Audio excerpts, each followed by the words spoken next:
Good morning, everybody. Let me know you can hear us. Cheers. Here's to an awesome day. To the best and a wonderful day ever. live stream. Thank you for sharing this video out. If you'll notice, I put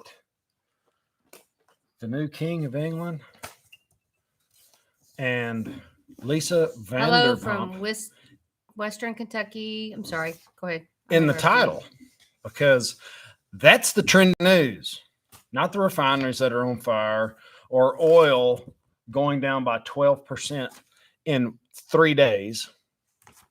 We're looking at some really, the economy is saying, hey, we're about to have a recession. Mm-hmm. And fact is, we already are in a recession. And once they tell us, well, we're in a recession, we will be in a depression. Look, Gigi's taking a poop on the floor. She gets a crap pain every time she comes in the shop. Yeah, she kind of snuck out the shop. All right, so I'll be stepping in that later. No, he won't. I'll clean it up. Good morning, you guys. I've missed talking. Well, I've missed being on. I've not been on here with you in 2 weeks. Oh, you're out of town. Well, I was out of town. And I've been working, and but Chris and I were talking this morning, and there's so much we could literally be on here for 2 hours, but we're gonna try to make it like 45 minutes or so. But and you guys get in the comments, just so you know. I go back after the live video ends and I go back and I read every single one of your comments. I get so many great ideas from what you guys tell me. So yeah, get in there. Talk to me. Hey, you guys. Good morning. All right. So what do you want to talk about first? Oh, let's talk about the oil. All right. This is really interesting, guys. And you were telling me we were talking about this morning and we're trying to wrap our heads around it. Well, and I listened to George Gammon talk about it some, and it made me want to go down the rabbit hole. Somebody just said hello from Spain. Oh my goodness! Super chat. That's one thing I would love to visit. Oh my goodness! $100. Wow, brother! Thank you so much. Oh wow! I appreciate you being here, and those super chats are amazing. Thank you. Wow, that's a big one. Thanks, man. We do our best. Matter of fact, just real quick, I want to say hello to everyone. Chris and I actually did, not to get all spiritual, but we did. We said a prayer this morning. We want to bring the best possible to this channel that we can. We want our words to be what we need to say. And it's the truth. And sometimes I get some strange comments about how me and the Economic Ninja are frauds. And it's really strange because you only remember like that 1% of comments that are bad, or maybe it's even less than that. You know, it kind of mulls on it. It kind of works on you. It's like, man, I'm doing everything. I'm telling you guys, I'm doing every single thing. Yeah. Well, thank you for the chat. That just kind of brought up when he said that. I really appreciate it because we work very hard and we do try to bring everything that we possibly can to you guys. And we actually did. Chris and I, we said a prayer. We sat down this morning. We're like, dear God, please give us the words to give to you guys. So sometimes you pray and you don't just sit down and be like, okay, take some time and spend it just for a second, asking the Father for guidance. And that's what I want to do in this live stream. So, all right. So let's talk about this oil because you were discussing it. And I was like, I had to ask you 2 or 3 times to wrap my head around it. Well, here's what I want to do. I don't want to ever stand in front of you guys and say, I know everything and this is what's about to happen because I'm the authority on oil and everything else. I will never do that. That is not my place. You guys are smarter than me. But it's important to notice things and try to think through them together. And I use these as thought projects so we can all kind of go through this and figure out the answer together. And you mentioned something earlier about if we all agree. Yes, I'll tell you a guy that said a quote that said that the other day. Yeah, go ahead. Well, hang on, let me find my notes. Anyway, if we all agree, we don't need to be hanging out. We need some disagreement. Stan Druckenmiller, he actually did it. I'm going to talk about an interview that I just watched about him. It's a very interesting interview, and I'll put it in the link in the description when we're over with this video. But he said, have people around you that argue with you. If they always agree, he said, I let them go. He said, you are always going to need healthy debates. That's why I got her. We do. We do. So talk about this oil, because that's interesting. So oil is crashing. It's being gutted. Now, I printed out some things. I actually stole this image off of the Rebel Capitalist show. That's 3 days, down 12%. Now, why would oil prices be going down as OPEC Plus cut over 1 million barrels a day? That should drive prices up, right? It should. Okay. Well, this is over the last 3 years, looking into to 24. So this is March 21, 22, 23, 24. And the futures are coming down. And this is after ESG, environmental, social, and governance. They, ESGism, the new worshipful master of the green weenies, small g on that, are want no combustible vehicles by 2030. Oil's bad. It's the devil. To be honest with you, it's exactly what drives this country. Diesel fuel. It does. It's the life of the economy. It does. It gets your food. It grows the food. Yep. It delivers the food. It does everything, and they don't want it. I think they want the opposite of prosperity. But so you've got ESG, you've got geopolitical tensions in Russia and Ukraine, and this. Of course, I don't have that chart. But it's a lot. So here's what you told me, and it kind of made me had to wrap my head around it. They said, why are the future prices lower than what we're having now? Why are people? Why the are current they saying price of oil is higher than the future prices? And I had to wrap my head around that for a second. So talk because to me about that. It should be lower, right? Yeah, it should be. The price of oil now should be lower than the future. Because when you buy the oil, you have to have a place to store it, and it costs money to store and all that stuff. But a lot of these companies are saying that they're anticipating that recession's going to happen, all this kind of stuff. So they're looking ahead, going, "Okay." See, that's the takeaway. Yep. The buyers of the oil futures expect lower prices in the future, and this is also strange because I haven't really seen the prices at the pump go down. Nope. Because demand is high, but future pricings are low. Yep. So the oil producers are seeing the low futures prices and they're cutting production. Yep, they are. So this is going to keep oil prices high with less production. It's like, it's so backwards. And every time I think I've got oil figured out and I think I know what it's going to do, it goes the other way. It does. I'm actually talking about a natural gas play in Europe tomorrow. It's actually, I bought it at like 65 cents or something. It's all the way down to 40 cents. So there's no telling, that it's just trying to figure this out. It's crazy. But what this is saying is the future prices are telling the economy and us that recession is here. That is very clear. Okay, that's the lifeblood of the economy.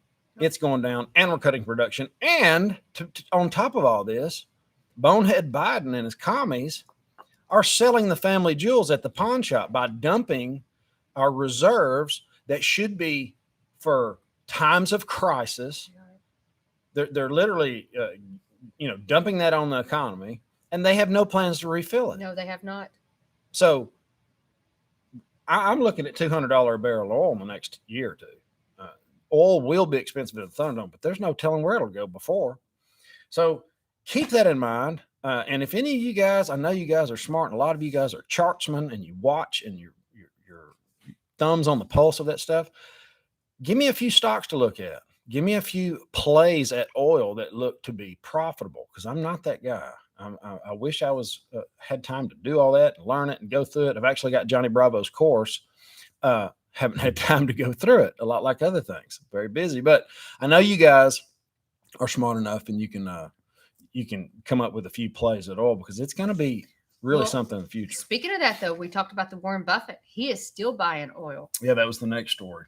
And and it's called, I've never really heard of it before. It's called OCCI Dental. It's Occidental. Is that how you say that? It's out of Texas, and he keeps buying over and over and over. And matter of fact, it's very interesting. He's actually speaking to the Berkshire investment. All their people right now. He's speaking today as we're talking. He's speaking to them right now. And interesting enough, they're trying to boot him off one of the committees because he has such a close relationship with Bill Gates, and they said they're not comfortable with that. But he is big into oil. I printed off something about Bill Gates. Got to get off the printer. Okay. He's going to go. So why he says it, I'll say that. He says it makes nothing but sense. And so he has been buying up, and this is a Houston-based oil and gas, and he owns, I think it's 23.6 of the company or whatever. But so he has really been buying up oil. So I think he sees what's coming. He's an interesting guy. As I've said before, I've read his book. He thinks differently than a lot of people. But all right, what's the article that you read? No, I just summarized the Warren Buffett article because it was so much to go through. It is. It's a lot. He's an interesting character. He has continued to increase its stake in Houston-based oil and gas explorer Occidental. Yeah, that's what I said with the company of. I just said that 23.6%. Yeah, so he's bought up a ton of this company. Go for it. Said the investment fitted the Berkshire's model of investing in firms that generate cash flow and bought back stock. So, and I want to talk about a little bit about housing as well, but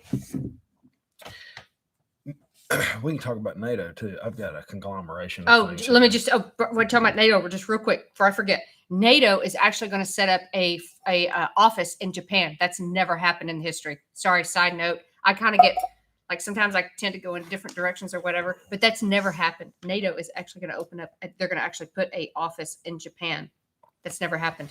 There's a lot of things that's never happened that are going to be happening in the Thunderdome. Anyway, but to me, that screams that, hey, pay attention because they're worried about Taiwan and China. I think that's why NATO's doing it. All right, side note. There we go. Well, yeah, that's what you just said. NATO set to open its first liaison office in Asia, located in Japan. I didn't know you had that. Sorry. Yeah, the move is part of the alliance strategic focus on the Asian Pacific region and its deepening cooperation with countries there, including South Korea, Australia, New Zealand. Liaison offices will enable NATO to hold periodic consultations with Japan as its regulatory partners on such as China, which NATO has named a systemic challenge. China has warned that NATO's plans to expand the region will undermine regional peace and stoke confrontation. We've never been so close to war in my life. Not one of this magnitude. Speaking of just completely off topic, but I want to talk about this just for a second. Did you guys hear about the Deer Park fire? The chemical facility in Texas on Friday? We're talking about yesterday. With heavy smoke seen from miles away, the company said all workers on site were accounted for, including 9 contractors who were evaluated at the hospital. But there's no telling what happened, but there hasn't been any injuries. But that's a big deal when a refinery catches on fire and shuts down. This could also add to the supply decreases in our production. It does. Just real quick before we go past the oil, just for just a little bit, it said money managers have dumped their net bullish oil holdings by 19%. That's the biggest drop in 6 weeks. The positions are now at the lowest seasonal level in more than a decade. So I'm paying attention to this oil. I'm curious to see what is going to happen. But sorry, before we go for the oil, but then move on to whatever else you want to talk about. But there's one more thing I wanted to mention. No, well, just watch oil. Like I said before, it looks like it's going to be $200 a barrel. Can y'all imagine that? It could very well be. Like it's hard to imagine home refinancing a home for 10 or 12, or a business. These loans that are coming due at higher interest rates that are going to put people belly up, like Lisa Vanderpump. She's shutting her restaurants down. So if you guys have ever watched Reality Housewives, well, Lisa Vanderpump. She loves her pink stuff. She had a little dog. Well, she capitalized on it, and she actually opened up a couple restaurants. She was in the reality TV show. I mean, she did good. She took advantage of a situation, but she just said, and quote, you can read what she said, but she opened up several restaurants. She even did reality TV shows off those restaurants. But I guess now based on the rent, and we've been talking about this with the rent, the commercial lending, all this kind of stuff. Well, she's actually come out and said, and Chris can read it, but she said that where basically the rent is getting too high. She's like, it's not feasible now at this point to do that. But she was a household name for a while with her and her little dog and her pinkness. Well, she's an opportunist. She took a chance. She did good. Yeah, now she's getting out before the Yep. apocalypse. Yep. You know, and she rented, which is a good thing. Yep. Because she can just say, okay, I'm not paying rent anymore. I'm taking Right. my money and run. Right. She doesn't have a bunch of commercial Right. properties that, you know, Yeah. that she's got to punt. Yep. So let's talk about. We're talking about all that kind of stuff. Let's go now to where we were talking about the banks and stuff like that. Let's talk about a little bit. Yeah, go ahead. So we're talking about commercial lending, and we've talked about this for a while now. Okay, U.S. banks have borrowed over $1 trillion from the Federal Home Loan Bank. Yep. The highest level of FHLB advances since 2008. Yep. I see more and more stuff about 2008. And if you just look around, you'll notice it too. According to the unaudited financial results released by the FHLB, the banks borrowed heavily to cope with the deposit outflows and financial difficulties experienced in March by some U.S. banks. The FHLB's assets and liabilities, primary advances, and consolidated obligations increased significantly during the first quarter of 2023, driven by increased number demand. We're seeing these banks start to really get hammered, and they're just going to get gobbled up by people like J.P. Morgan, like Jamie Dimon, and it's going to be. Well, I'd like to talk about that a little I talk bit. about it all the time. I'm really kind of tired of talking about it. Well, it's interesting though, because 19 banks. So there is this it's a Federal Reserve. It's a new bank term funding program, and that they've come out with, and they're helping these banks. They're giving them loans basically that they're going to help them. They said with their losses, because all of the depositors are coming, pulling out. They've made bad loans, whatever, blah, blah, blah. So you can do it all. But they said 19 banks. I'm going to put the article in the description. You guys can check on it. You can look in to see if that is a bank that you're concerned about. But there are 19 banks. They said they have loaded up with $32.6 billion from this Federal Reserve new bank term funding program. And what the interesting thing is, though, now it's depleted the FDIC. So now the FDIC is turning around. I'll also link this article, and they're going to go to these bigger banks, which they have not named these banks yet. And they're going to say, all right, but you're going to pay a fee to help us replenish this FDIC funds that we have depleted to help these banks bail out. And where does the FDIC get their money from? Well, they're getting it from the banks right now. They're going to start charging them, but they're getting it from us. Well, the banks. They get their money from the banks, and the banks get their money from us. And that's who is going. Look, there's all this borrowing and this debt that will never be repaid. The U.S. will never pay off their debt. You just listen to something on Fox News, and I completely agree with it. I did. So I was listening to a guy. Sorry, I'm going to interrupt you real quick. I'm going to just tell you what he said. So it really struck home with me. I was driving down the road the other day, and I apologize because I don't remember the guy's name that they were interviewing, and they were talking about how they're trying to raise the debt ceiling right now. And he said, "Are you kidding? This is a joke." He said, "They're just playing games." He goes, "They do this every year. We do this when we can't make our payments. We can't budget. Was it 27 years we've not actually budgeted in Congress or the House, the Senate, our government?" And he said, they're never going to budget. He goes, they're never going to pay off their loans. He goes, do you people get this? He goes, they're never going to pay it off until our economy crashes. And I was like, when he said that, I was like, what? And it's been working, what they're doing. And I'll talk about Triffin's dilemma in a minute. I've got it summarized, and I really want everybody to look at it for themselves because it's exactly where we're at. But you cannot consistently, perpetually borrow money from the future that you never intend on paying back for subsidies like welfare and Medicare, Social Security, and for consumption. The government is doing exactly what you see your neighbors and people that live outside their means that usually go bankrupt. You know, somebody that probably doesn't have a lot of financial sense that is making bad decisions, that borrow to consume. If you want to go broke and really be bad off in the future, go ahead and borrow to consume. And if we were borrowing the future money to help the future generations, like your grandkids, if we were going to borrow some money to build a bridge across the Red River to make it easier for people to get to work and essentially make that bridge cash flow in the future, and it would help everything, that's a completely different situation than what these people are doing. The people, and I say these people all the time, you know what I'm talking about. But zombie companies, the ones that are just taking loans from their friends. Well, yeah, we're borrowing or we're actually stealing from the future generations that will never be able to pay it back. Mhm. And they're going to, us are going to start paying for it now, but this is going to leach on to the next generation, and they're going to pay for our consumption, for the government's consumption that is gone. It'll be just like, paying your rent on a credit card, or, stuff like that people do when they're in a bind. So this is not going to end well. The next 10 years is going to look nothing like the last. We are approaching the end of this fiat system. They usually last about 50 years. We're in year 53 or 54. And here we are. Now, Triffin's dilemma. Do you want me to talk about that now? Yeah, and then I want to talk about that interview that I just watched. I want to talk about it just a little bit. I summarized it just to try to wrap our minds around it, because the guy came out, he was a professor in the 60s, and he nailed it. The Triffin's dilemma is a problem with global reserve currencies like the US dollar, which are used by countries around the world. The dilemma is that the country whose currency is used by others must provide more of that currency to meet demand, leading to the trade deficit. This creates tension between national and global monetary policy, as some goals require an outflow of the dollar from the US, while others require an inflow.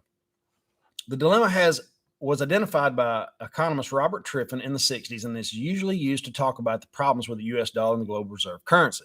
China's central bank has pointed to the status of the US dollar as a reserve currency as a contributing factor of the global imbalances. We have an obligation to do the right thing for all the other countries that use our currency. We're not doing that. They're tired of it. They're de-dollarizing. We're being dealt out of the BRIC system. The petrodollar's all but gone. They're already doing businesses outside of it. Try to wrap your mind around the Triffin's dilemma, because I think we're smack dab in the middle of it. No, I agree. Yeah. No, you've mentioned that several times. Real quick before we go off, apparently they're trying to give these banks enough liquidity and some cash to help them adjust so they can keep going, because the interest rates are going up like that. But they're saying no, but some of these banks are still failing, and there's 19 of them right now that are on the I guess the chopping block. So we'll see. But I'm going to post it. You guys take a look at that. We're going to start seeing 2 a day. If you like, fail. If you like, it's going to be nutty. Take a look at that. But so it just helps you. So anyway, once again, as I want to reiterate, the biggest banks are going to pay to replenish the FDIC. So I'm curious to see how that's going to affect the biggest banks. So somebody, it was Dan actually, allegedly said that JP Morgan, they're the ones that just actually acquired Republic. It's one of the riskiest banks ever. I've not been able to confirm exactly why he said that. I'd kind of like to pick his brain on that. I told Chris, I said, I'd like to ask him, but that does kind of give food for thought. Why? Because they have gone, so they've gone beyond what they should have for deposits. They're supposed to be at 10%. Now they're at 18%. And they have to pay all these people back, all these banks back that actually sent money to Republic. They're going to have to pay all those banks back. So they're saying they're out a ton of money. So I don't know. Will be interesting to see, because I was actually thinking about opening up an account with Chase, but now I'm questioning or whatever. So real quick, also, we're talking about the all this kind of stuff that's going on. And I just said, hey, that the guy said that it will never let us fail. So we're supposed to default on debt payments by June the 1st if they do not raise the debt ceiling. So let's talk about that a little bit. Once again, they say this is just politics. We're just kicking the can down the road. Debt ceiling is going to go up, but they're supposed to. They're always going to raise. There'll always be Social Security too. You think so? You don't think it'll ever run dry? People are going to vote it in. They're going to vote to print money.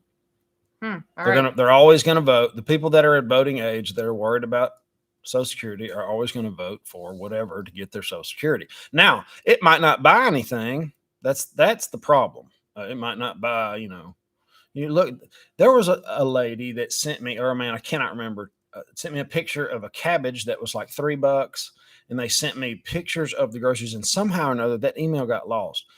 But it was amazing to see the food prices that you guys were sending to ninjanationreport@gmail.com.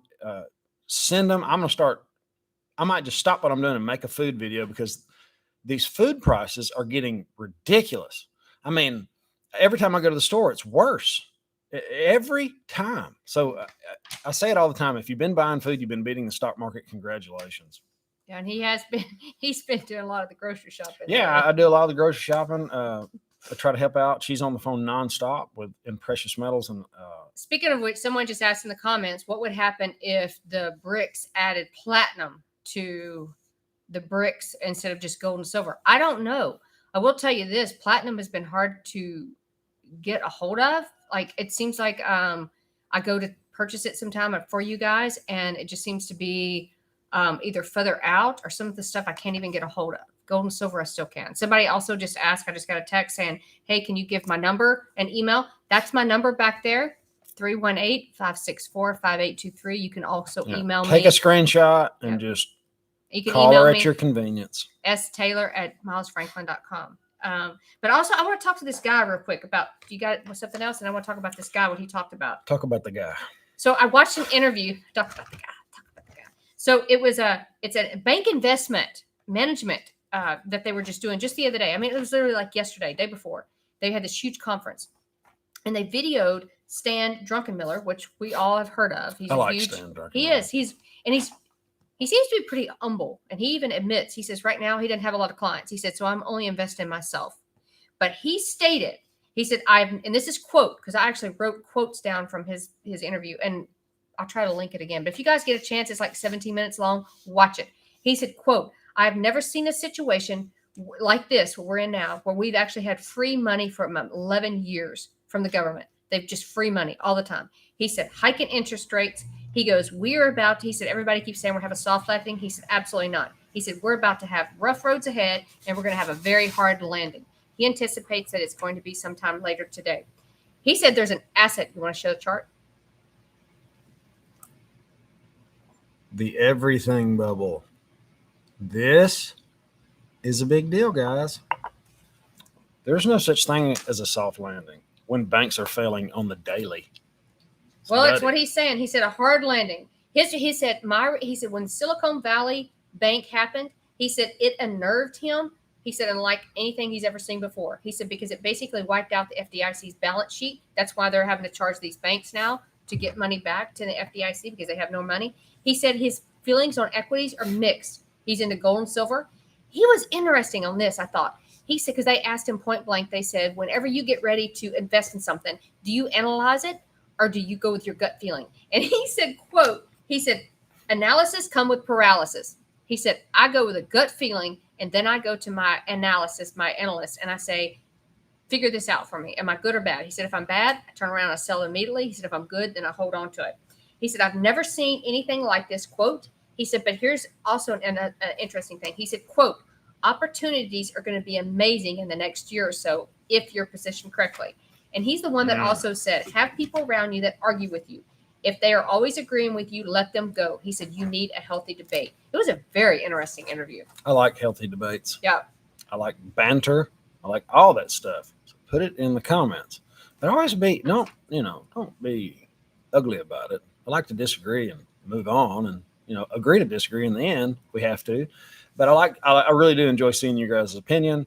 If it resonates with mine, great. If it doesn't, I like that too. Yeah, but why? Why? So sometimes you'll say, why do you see things from a perspective? Yeah, and as long as they're not a liberal that they got so open-minded their brains fell out and they immediately go to criticism and just really mean, ugly, hateful stuff, I enjoy it, But most of the time when you're arguing with somebody that,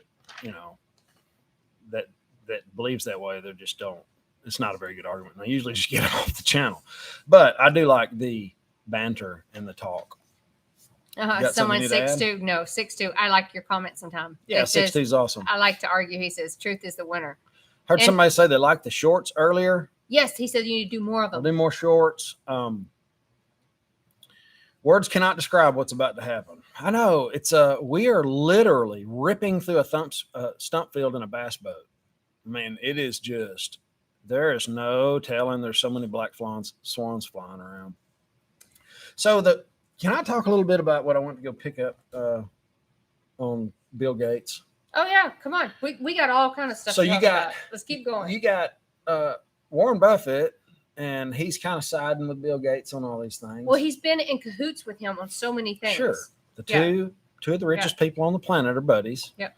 And I just want to talk of this philanthropy that is used to destroy our food supply.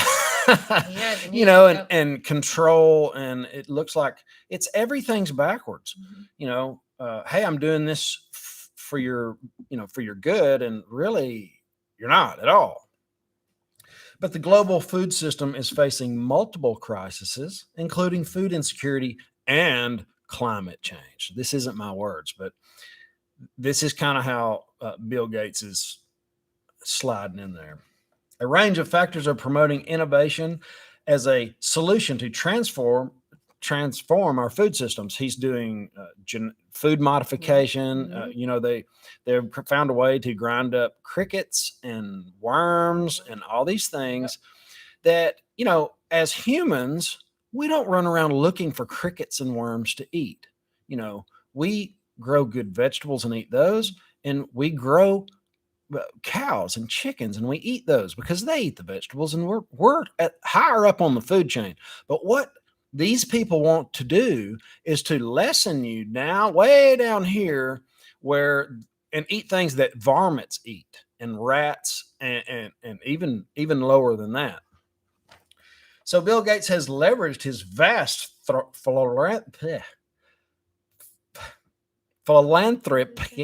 philanthropic funding to advocate for a particular vision of technology-driven innovation led by the private sector.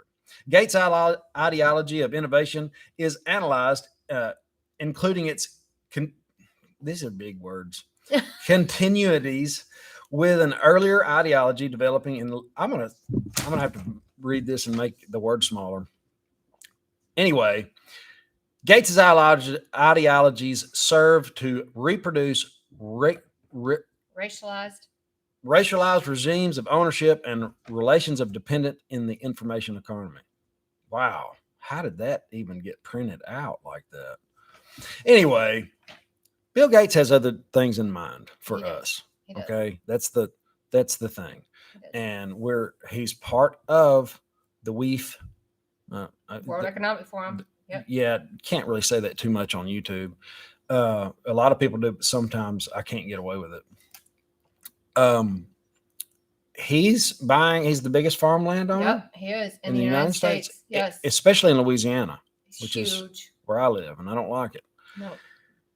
These big tops-down central planners are all in cahoots. They're in a big club, and we're not in it. Please watch them. Watch what they're doing. Warren Buffett just invested in oil through that company we just talked about. Yep. That's like his 5th or 6th largest holding right now. It is. Yep. I really want to push that home, and you know, I don't know which one to buy. I'm going to talk about one tomorrow that's a speculative bet. It could go to nothing. We don't know. We just don't know. But they really use the woohoo bat flu to really push this stuff home. And ever since then, they have been transforming the food system. You remember Klaus Schwab was saying, we've got to take advantage of this opportunity. So look for higher prices in food. It's always going to be around. The food shelves, the shelves at the store were slap full in Venezuela. You just couldn't afford them unless you had precious metals, which is another reason to gather those up as well. Two things when you're just talking about that just came to my mind. So one is Chris and I were talking about the other day, and actually I talked to Miss Steve and Miss Linda the other day, and I actually was going to mention this because they actually brought it up in a conversation we had. Hi, you guys, by the way. And there's a lot of people I would like to say hi to. Huh? I know I'm almost out of coffee. Mr. Gordon, I would like to say hi to. Mrs. Pam, David, all you guys are struggling right now. You guys have called in. I just want to say a shout out thinking about you guys. But you guys had a good point. You said that you went to your Chris calls it a 401k, food, 401k tools, 401k hygiene, and they love that. And they said it's kind of like taken off, and they started kind of reassessing what they were storing up. And you guys, it's so easy to become complacent. And Chris and I did this for a couple months. We kind of stored up really, really good. And then I went back to my pantry and I'm like, oh shoot, Chris, we've got holes in it again. And Mr. Steve and Miss Linda said the same thing. So you guys should just kind of take a moment to maybe, it gets so easy. You buy stuff up and then you kind of forget about it. So it's something you always, what I started doing is every month I do an inventory, and Chris will know. I say, oh, time to do inventory again. Yeah. And don't buy food you're not going to consume immediately. No. You know, buy the food you eat. Yeah. And if you're eating out, try to think through that. Yep. Okay. But anyway, we can't eat out. No. Well, we can a little bit. Health but I have issues. Yeah. No, me too. It makes me sick and fat. I was getting sick and fat eating make me sick every day. Every day I was going to McDonald's and I was getting sick and fat. So I quit. You used to do McDonald's. Yeah, I was doing all that. You sure did. I forgot about that. Real things. You got enough? Because I want to go into this AI stuff a little bit. These scammers. Hey, I don't want to tout my new channel at all. If you're interested in a fitness channel, I don't want to intermingle this channel with that, but I feel like if you guys are here during the live stream, I get a lot of fitness questions and diet questions and stuff we've kind of had to work through with her lupus. Yep. We need to do another video about email me if you're interested, and I will get back to you to ninjanationreport@gmail.com. I'm keeping it small because I'm only helping the people that really want it, and I don't want to just talk about it and then everybody subscribe and then not watch. Yep. Because I want to keep it very personal and small. I know it's crazy to try to keep a YouTube channel small. It's usually the opposite. Usually you're trying to get people over there, but I want to keep it small and at first where I can really help the certain few people. I think there's like 13 or 14 people over there now. And that's my desire is to actually help people. I have nothing to sell you. I'm not doing any kind of ads or anything over there. It's not even monetized, nothing. And it's just me trying to help anybody that wants to do what I did and get out of the habit and start new habits and actually have a lifestyle that allows you to be jacked year round and feel great and have plenty of strength and all that stuff that comes with it. But I don't have time. Everybody I talk to comes to me and says, hey, how do you stay in shape? And I spend an hour talking with them and it burns my time up and their time. And usually they don't do it anyway because they don't have what it takes. But I know a lot of you guys do. So email ninjanationreport@gmail.com and in the subject put fit hacks. Oh, your battery's running low. You guys, he lives this every day. I live with him. I know he lives this. He measures his food. I am not that. Well, just because I have to, because I overeat so much. But real quick, I just want to talk to you real quick about just a couple things real quick. So AI, I heard about it in the news the other day. You guys, they're starting with Chris and I talked about this the other day. There's a thing where it can do your voice. So it sounds like who you are. So they're saying, hey, you guys, be careful if you do get a phone call that asking you for money or anything like that. And it's from a family member that someone just got hacked the other day. They sent a wire transfer. They even tracked down and they knew the daughter was in Tampa. So you guys just be careful if you do get a phone call because that AI stuff is getting. Matter of fact, is they just met at the White House the other day, a bunch of AI people. Oh, they interviewed. So Steve Jobs, the guy that was also the founder with Steve Jobs, who is like completely anonymous, really. He's not really in the scenes at all. And matter of fact, he said his purpose was not for money. He even came out. I watched the interview with him the other day, and this was just like 2 days ago. He said people have no idea how scary AI is. And there was a meeting at the White House, and he said, I hope that they are saying, let's not profit off of this. Let's try very hard to say this is a scary thing, the AI, and we need to pay attention to it. It was a really fascinating interview. They had him on the other day. I meant to tell you about that, and I forgot. AI in the future. You see people like Elon Musk, really forward thinkers, give these dire warnings. Like that's the reason. That is the sole reason why he created the Neuralink. When he was asked, it wasn't, he didn't have to think about it. You could tell it was his honest opinion. He said it was to fight back against AI. Yeah. That's the main reason I created the Neuralink. And, as weird as it is to think of cyborgs that are walking among us with a brain implant and how awful that could go. And I'm not saying Elon Musk has our best interest at heart either. Just saying that reminds me of the 1984 book where the people trusted in somebody and then he betrayed them once he got them all the way in. I'm not saying that's what's going to happen, but just, watch out. There's a lot of stuff going on that people don't. They don't. Yep. One more thing, you guys. Yep. This is one more little thing. I found out about. You can get on right now. There's called a Facebook Consumer Privacy Act user profile litigation. If you would like to, you're welcome to get online. You can look it up and you can file a claim. There is a claim right now out there that supposedly that they have shared your privacy information and you can actually get online and do a claim. I did it. So I'm curious to see. I did it. So we'll see what happens. It's my claim details. I'm going to see what happens. They say, I'm curious to see. For what's those gonna of you happen. that don't know what happened to our Facebook, I made a video about the woohoo bat flu before it got here, or Yep. as it was coming, and it was a virologist that was saying everything that was important. And he had had 30 years in the industry. He knew exactly what was happening. It is what was happening. So I just put a clip. I didn't put any of my opinion. It was no cursing or nudity or anything.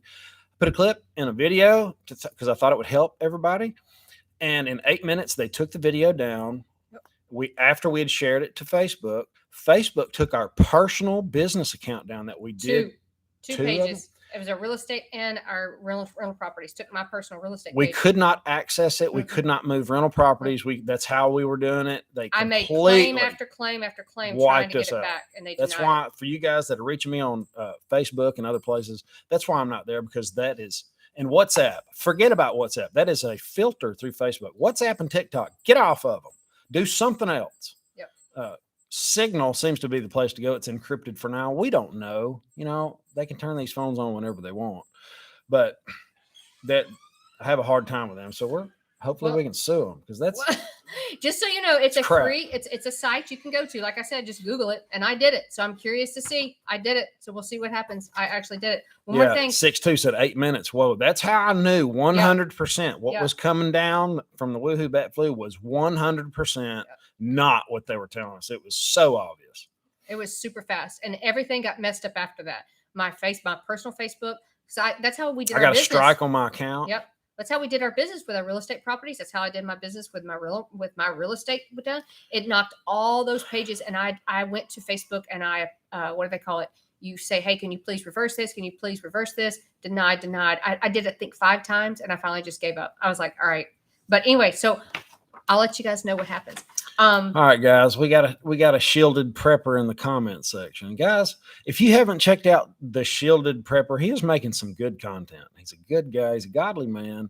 And I enjoy my talks with you, Jesse. I know you called me yesterday. I was not able to answer the phone, but thank you for the super chat. And guys, go check him out.